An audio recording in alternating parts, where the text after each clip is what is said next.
नमस्कार दोस्तों, स्वागत है आपका इस कोर्स में जिसका नाम है advance topic in wireless communication. मैं हूं Saumya Chaturvedi, PhD student from triple IT Delhi. आज हम लोग बात करेंगे एक नई मल्टीपल एक्सेस टेक्निक के बारे में जिसका नाम है रेट स्प्लिटिंग मल्टीपल एक्सेस। तो चलिए शुरू करते हैं। नाउ कन्वेंशनली जो मल्टीपल एक्सेस टेक्निक्स यूज़ करी गई हैं वायरलेस डोमेन में वो कहलाती हैं ऑर्थोगोनल मल्टीपल एक्सेस टेक्निक। इनमें बेसिकली एक यूज़र को सर्व किया जाता है यूजिंग एक रिसोर्स एलिमेंट। ये रिसोर्स एलिमेंट अलग अलग तरीके से हो सकते हैं जैसे कि फ्रीक्वेंसी सब band, time slot, code sequence etcetera. Now यहाँ पर आप स्क्रीन में देख पा रहे होंगे हम लोगों ने 4 तरह के जो मल्टीपल एक्सेस टेक्निक हैं वो दिखाई गई हैं। सबसे पहले TDMA जिसमें एक यूज़र को सर्व किया जाता है यूजिंग एक time slot. FDMA that is frequency division multiple access, इसमें एक यूज़र को सर्व किया जाता है यूजिंग एक सब कैरियर। CDMA यहाँ पर एक यूज़र को एक कोड सीक्वेंस दिया जाता है जिसकी मदद से वो कम्युनिकेट करता है with access point. And OFDMA यहाँ पर हर यूज़र को एक टाइम फ्रीक्वेंसी ब्लॉक दिया जाता है जिसकी मदद से वो कम्युनिकेट करता है।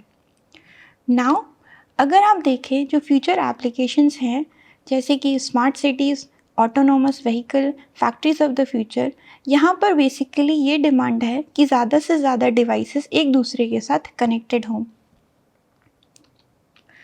नाउ अगर आप OMA techniques that is orthogonal multiple access technique को देखें तो यहाँ पर मेन आइडिया ये है कि हर यूज़र को कुछ स्पेसिफिक रिसोर्स एलिमेंट्स की मदद से सर्व किया जाएगा।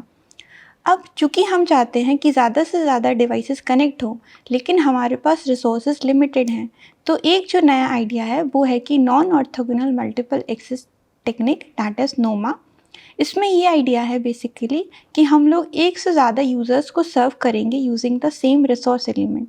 जैसे अगर आप स्क्रीन में देख पा रहे होंगे यहाँ पर 4th सब कैरियर की मदद से हम यूज़र 1 एंड यूज़र 2 दोनों को सर्व कर पा रहे हैं।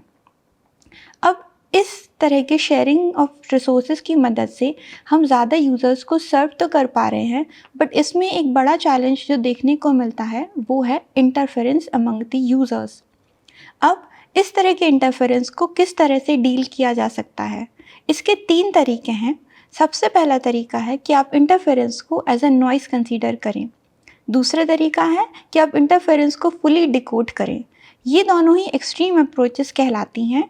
एंड अगर आप सेकंड मेथड को देखें तो इससे डिकोडिंग कॉम्प्लेक्सिटी काफ़ी बढ़ जाती है। तो एक तीसरा तरीका जो अपनाया गया वो है कि आप पार्शियली डिकोड करें इंटरफेरेंस को एंड पार्शियली ट्रीट करें उसको एज अ नॉइस।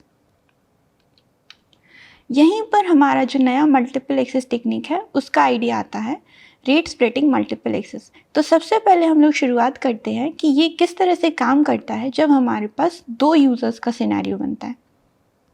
सबसे पहले अगर हमारे पास 2 यूज़र्स हैं, यूज़र 1 एंड यूज़र 2, जिनके लिए डेटा जो है वो है W1 एंड W2। तो सबसे पहले हम लोग जो W1 डेटा जो फर्स्ट यूज़र का है उसे डिवाइड करेंगे 2 पार्ट्स में। ये 2 पार्ट्स इस तरह से होते हैं कि क्या हमारे पास कॉमन डेटा है, क्या उस यूज़र का प्राइवेट डेटा है। एंड सेकेंडली सेकेंड यूज़र जो W2 जो उसका डेटा है वो डिवाइड होगा अगेन कॉमन पार्ट्स और प्राइवेट पार्ट्स में।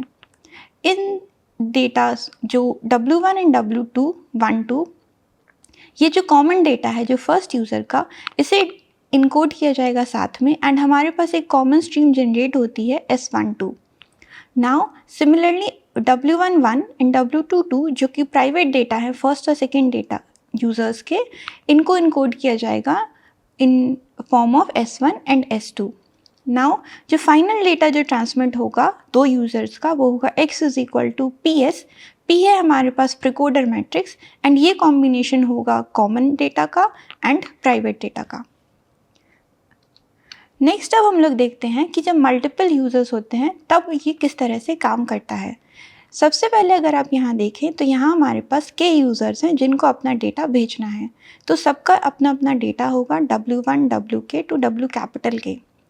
ये जो इनकमिंग डेटा है इसमें से सबसे पहले हम लोग कॉमन डेटा एक्सट्रैक्ट करेंगे और इसको कंबाइन करेंगे तो हमारे पास आएगा WC। सभी यूज़र्स का एक प्राइवेट डेटा भी होगा जहाँ पर आप देख पा रहे होंगे WP1 WPK to WP capital K।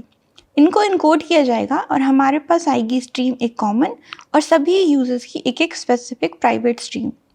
Now ये सभी जो डेटा है ये ट्रांसमिट किया जाएगा यूजिंग माइमो चैनल। यहाँ पर हम कंसीडर कर रहे हैं कि हमारे पास एंटी नंबर ऑफ एंटीनाज हैं। यूज़र पर हम एज्यूम कर रहे हैं कि वहाँ पर एक ही एंटीना है हर यूज़र के पास में। अब अगर आप यहाँ पर देखें तो यहाँ पर kth यूज़र के पास में जो रिसीव होता है डेटा वो है yk। यहाँ पर ये डेटा रिसीव होगा। यहाँ से सबसे पहले हम कॉमन जो डेटा है उसको एक्सट्रैक्ट करेंगे, डिकोड करेंगे ना। ये जो कॉमन डेटा है बेसिकली ये सभी यूज़र्स का कंबाइंड डेटा है जिसमें से हमें स्प्लिट करना होगा कि kth यूज़र का क्या डेटा आता है। ना कॉमन डेटा जब आएगा इसकी मदद से हम लोग यहाँ पे एक स्टैंडर्ड जो डिकोडिंग एल्गोरिथम है successive interference cancellation that is SIC को यूज़ करेंगे ताकि हम लोग जो प्राइवेट डेटा है kth यूज़र का उसको ले सके एंड देन कॉमन और प्राइवेट डेटा को कंबाइन करेंगे तो हमारे पास में kth यूज़र का फुल डेटा रिसीव हो जाएगा। नेक्स्ट अब हम लोग देखते हैं कि मैथमेटिकल एक्सप्रेशन क्या बनेगा ताकि हम लोग इसको कैसे signal to interference plus noise ratio जो डेटा रेट है वो कैसे इसका कैलकुलेट करेंगे। तो सबसे पहले हमने अज्यूम किया है कि हमारे पास capital K number of users हैं, सभी का एक कॉमन डेटा है, सभी का एक प्राइवेट डेटा है। जो सभी यूज़र्स का कॉमन डेटा है इसको आप कंबाइंड करेंगे WC फॉर्म में जिसमें सभी यूज़र्स का कंबाइंड डेटा होगा। जो फाइनल डेटा जो ट्रांसमिट होगा वो होगा कॉमन जो सभी यूज़र्स का डेटा है प्लस स्पेसिफिक जो प्राइवेट डेटा है सभी यूज़र्स का। इन सभी को कंबाइन किया जाएगा और हमारे पास ट्रांसमिट सिग्नल जो kth यूज़र का है वो बनेगा। नाउ जो सिग्नल रिसीव किया जाएगा यूज़र K पर वो है yk is equal to HK Hermitian. ये M बेसिकली डिनोट कर रहा है कि M instant of time then X जो transmit signal plus noise at the kth receiver. ये हमारे पास फुल रिसीव्ड सिग्नल हो गया यूज़र K पर। नाउ यूज़र K पर एक स्टैंडर्ड एल्गोरिथम SIC यूज़ करी जाएगी to detect the common and their corresponding private data.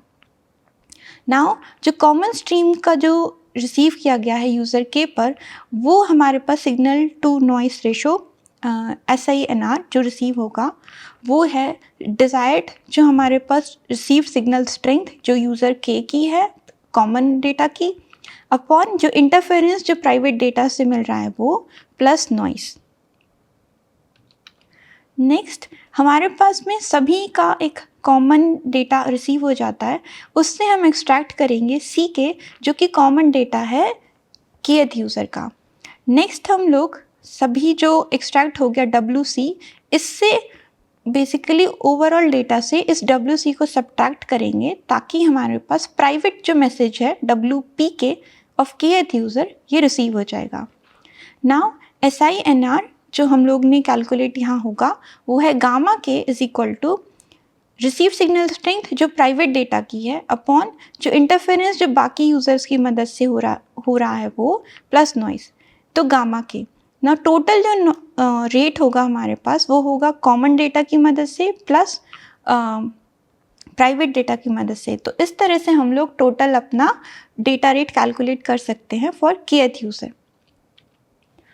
तो RSMA में बेसिकली आइडिया ये है कि हम लोग जो ज़्यादा से ज़्यादा स्पेक्ट्रम है उसको इफ़िशेंटली यूटिलाइज़ करें, इंटरफेरेंस को कितना कम से कम कर सकते हैं वो करें। आइडिया मेनली ये है कि हम यूज़र्स के डेटा को इस तरह से डिवाइड करें कि यहाँ पर हमारे पास कुछ ही हमें जो इंटरफेरेंस है उसे डिकोड करना पड़े, बाकी को हम एज ए नॉइस कंसीडर कर सकते हैं। तो RSMA अभी एक ऑनगोइंग रिसर्च टॉपिक है जिस पर researchers from academia from industries काम कर रहे हैं एंड वी होप कि ये एक स्टैंडर्ड एल्गोरिथम एंड रिसर्च इस पर हो पाए ताकि हम 6G में एक इम्प्रूव्ड परफॉर्मेंस देख पाएँ।